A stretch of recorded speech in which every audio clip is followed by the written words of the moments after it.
Robert, I'm sure you saw today. There's some legislatures in your legislators in your home state that think very highly of you and think you should be hired by the Lions. Did you see that? What did you think of it?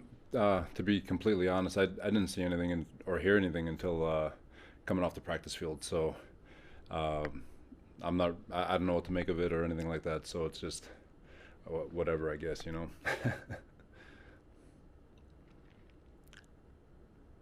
Well, my follow-up question would be why Houston and Atlanta's legislators haven't drawn up a similar letter, but let's move on to the Bills. What can you tell me about Stephon Diggs and what makes him a unique wide receiver compared to guys like that you faced some really good ones this year with Hopkins and Allen and on and on? This Buffalo Bills team is they're very, very, very talented. When you look at Stephon Diggs and Beasley, and their backs are very talented, and then the quarterback is just he is a problem. He is much more than I was expecting when I flipped on the tape, and it is a tremendous challenge leading up to Monday night, and I think Brian has done a phenomenal job with what they've done to their scheme and the way he's evolved it and made it work for the quarterback. So we've got our hands full. It's going to be a tremendous challenge, probably one of the better challenges we've had all year.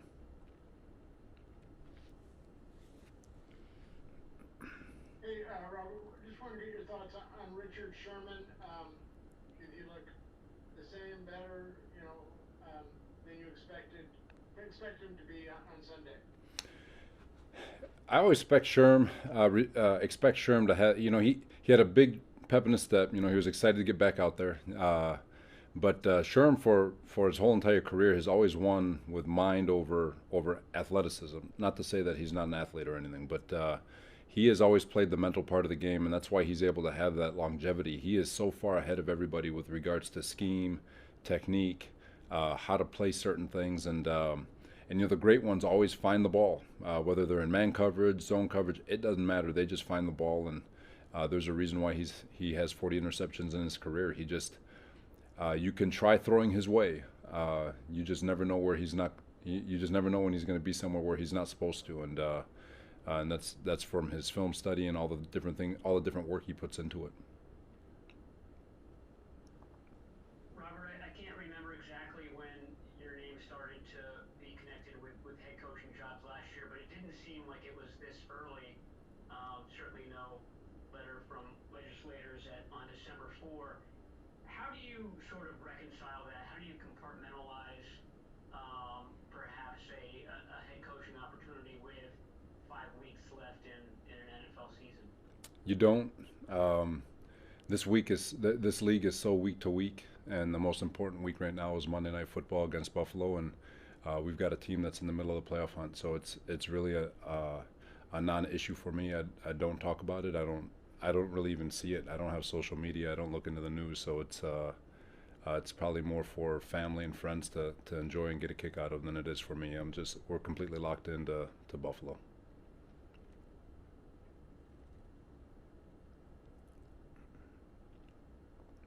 Hey, Coach. John Lynch was on the radio kind of joking that maybe Javon Kinlaw's pick was a result of his fatigue, not having played and practiced for a couple weeks, for a little while. Can you talk about that a little bit and also walk us through how a player goes from following what your instructions are versus that play in particular where he kind of goes on his own to make a play, but it could have resulted in obviously another ending? Now, for sure, there is fine line where you never want players to be robots. The one example I'll give was Richard Sherman was in man coverage on his interception, but he has the wherewithal, and he felt he was in such good position, and he knew what route he was getting, that he was able to play with vision, which is a very, very hard thing to do in man coverage, to be able to play with vision back to the quarterback. And so he knew the route, he knew the play, so he was able to stay disciplined. Now, at that point, you did your job, and it's time to not become a robot and to do more than what the coach is asking you to do or what the play is asking you to do. And so he had whipped the quarterback over through the seven cut, and he intercepts it. To Javon, right now I'm a little hesitant to trust his the instincts part, but he's proving over and over and over again that he's right. So New Orleans, disrupting a screen. He's getting his hands on balls at the D-line level. He bounced off, and we do got to press him. We don't want him being in a low plugger in a pass rush situation ever. But there's just certain things the kid feels, and he doesn't know why he's feeling it. He just ends up in a spot, and more often than not, he's right. And I'm not going to say that we're encouraging it from him. We're trying to figure out exactly what he's saying, and he's building trust. But it is. We always challenge those guys to do more than what the play is asking you to do. And if they feel something, they feel something. And it'll be hard for them to articulate. But great ones have a different type of feel to the game and understanding. And he's got to continue proving it to us. But right now, we want him to go vertical and go get the quarterback.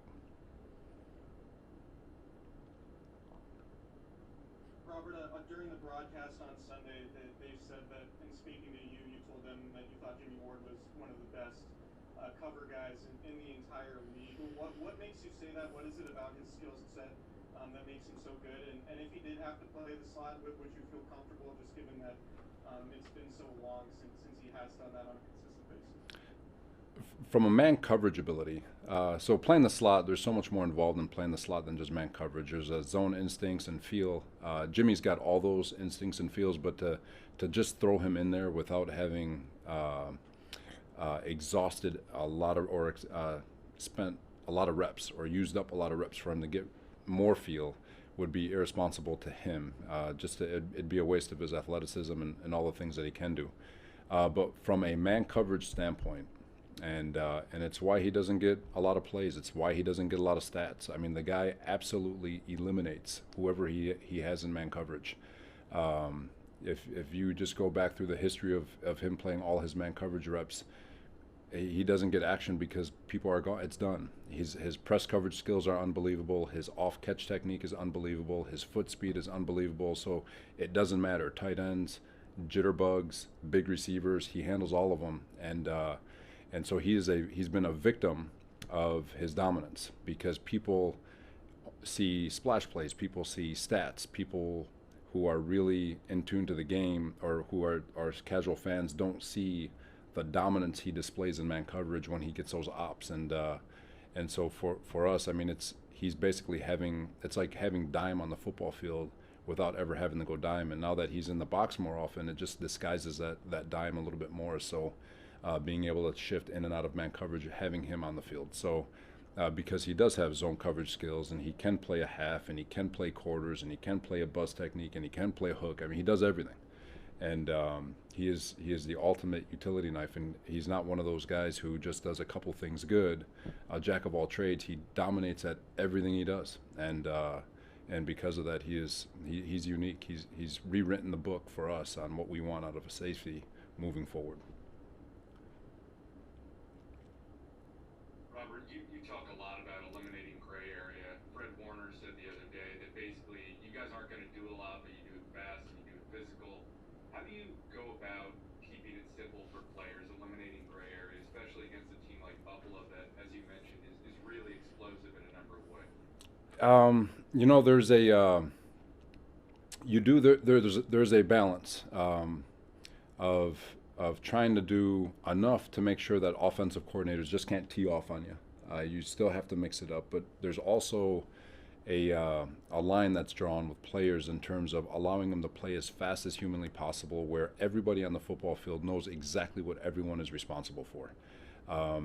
When we get to the sideline, they know exactly what happened, they know exactly what needs to be done, and they know exactly who is responsible for whatever would have happened on that play. And so we spend so much time talking about offense because our scheme is not simple, but because our scheme is so honed in and those players are so locked into what we're asking of them.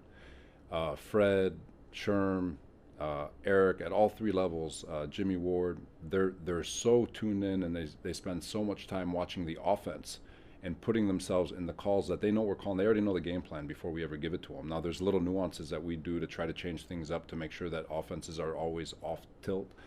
But for those guys, they're watching offense, and that's when you become your most dominant, is when you can when you can break a huddle, you set the close call, you put your feet in the ground, and you survey the offense.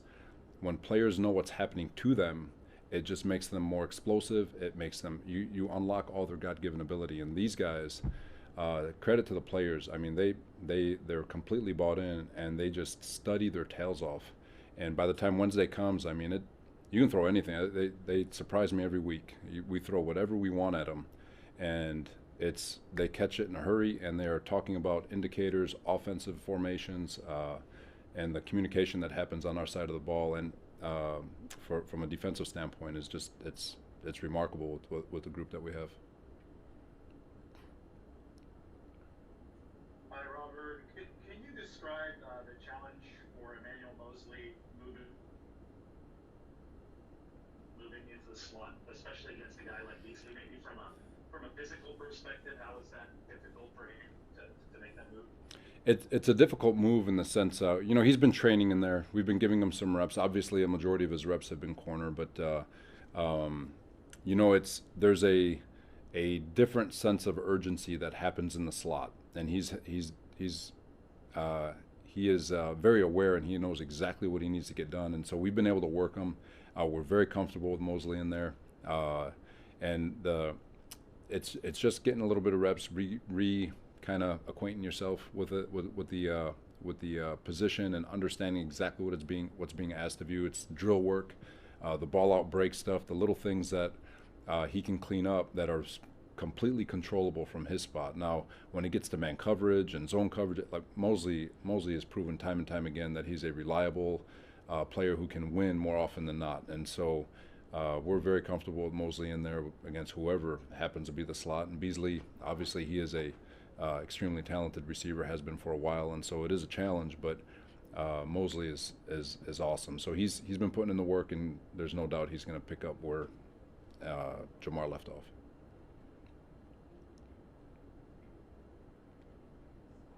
Hey, Coach, I hear you said that you're on to Monday Night Football, but on Sunday, Richard Sherman said you don't get enough credit for everything this defense has overcome. Basically saying you should be a head coach next year. What does that mean to you when a player of that caliber and someone who has that much respect is singing your praises? Obviously it means a lot. I love Sherm. We've had a long history together, but I'm always going to deflect. I mean, it still comes back to them and the stuff they do. Sherm is he's one of the greatest teammates this league has had, and I'm talking league wherever he's been. He's one of the better teammates. He's one of the better communicators. He is a tremendous supporter of everybody, of the organization, communities, you name it. He's one of the greater individuals I've ever been around, and it's not just on the field; it's off the field. So it means a ton. It means a ton, but it just goes to the character of the men that are in this locker room and the leadership that he provides, and the support he gives everybody in the organization. He is definitely a servant leader in that regard, which is the ultimate form of leadership. So. Couple more guys. Robert, how did Kevin Givens perform in his first career start, and what kind of potential does he have? Just like everyone. I mean, I thought Kevin did a great job. He is explosive off the line of scrimmage. When he's attacking and getting vertical and using and penetrating and on the move, we had him on the move a little bit. He's hard to deal with. His pass rush ability is improving. His feel for run-pass diagnosis on first and second down is improving. His strain, that's always the biggest part with D-line. How much can you strain? How much can you finish? How much can you run? All of that is coming into fruition for him, and so there's a growth process for him, but he's got something to him. He's got tremendous lower body strength. He's got a good head on his shoulders. It's important to him, and he is starting to understand all the things that truly make a D-line, and it starts with strain and fight, and he's got a chance. He's got a chance to be special. It's just a matter of how much more work he's willing to put in. So. Hey, Robert, in what ways has this sort of abrupt relocation altered your day-to-day as a coach, and what's been your impression of the new setup down there? So setup-wise, I think I gotta give credit to our ops guys. They've really done everything they could to make this as comfortable and as it possibly can be. I can't imagine it being a better setup. And then when you get to the schedule, Kyle, John, and their guys, Cray and P. Diddy, they've done phenomenal job in terms of scheduling to make it as seamless as possible, so it still feels like a Wednesday, it still feels like a Thursday.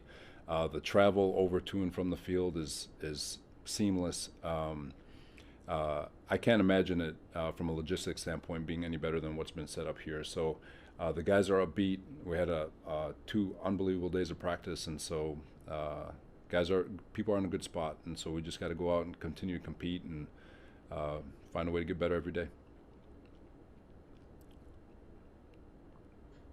You probably saw that Nick Mullins paid tribute to Jamar Taylor yesterday.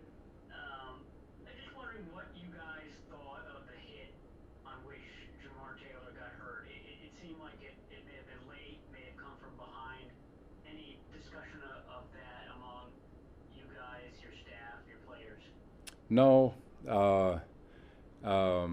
Anytime you're standing around a pile and the play's still moving, anything happens. I don't know if we ever thought it was late from a coaching standpoint, but it is one thing. You always want to keep your feet hot in a pile, and it's so unfortunate. It's so unfortunate what happened to him because Jamar.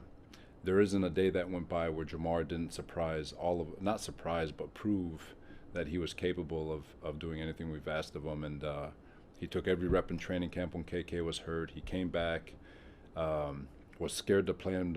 I'm not going to lie to you, I was scared to play him in man-to-man coverage versus Cup the first week that he played, and he did an unbelievable job on him. And so he proved that wrong, proved he could do that. And, he is a special young man, and it really, really hurts what happened to him. But no, to answer your question, didn't think anything, and didn't take any issue from what happened. Just it's a dirty pile. Usually happens. Last one. Robert, when you said that Josh Allen is a problem and he jumped off the film, it surprised you. Did he surprise you in a way, I guess, that he's more of a passer and more of an accurate passer than just kind of a guy that's going to tuck it and run? Yeah, he's like a young Cam Newton. Obviously Cam can still throw and still do all that stuff, but he's a load to tackle. They run him. It's basically like Wildcat offense. They're doing a lot of they just snap the ball, run power with them, and which is surprising. More guts than I would with a franchise quarterback, but he makes it work. He drops back to pass. He has tremendous pocket presence, and he'll sit in the pocket. It's not like he's looking to run out of there. He will go through his progressions. When it's time to scramble, he's not scrambling to run. He's scrambling to throw. But if it all breaks down, he'll still run, and he gains ground in a hurry. He's extremely fast, very agile, very mobile. He is hard to bring down because he's such a bigger body. But he is talented. He can throw the ball on his back foot just as far as Mahomes, I bet, and he's got the receivers to throw to. So, an extremely talented group, and like I said, Brian's doing a phenomenal job putting them in position to be successful. Make sure you subscribe, faithful.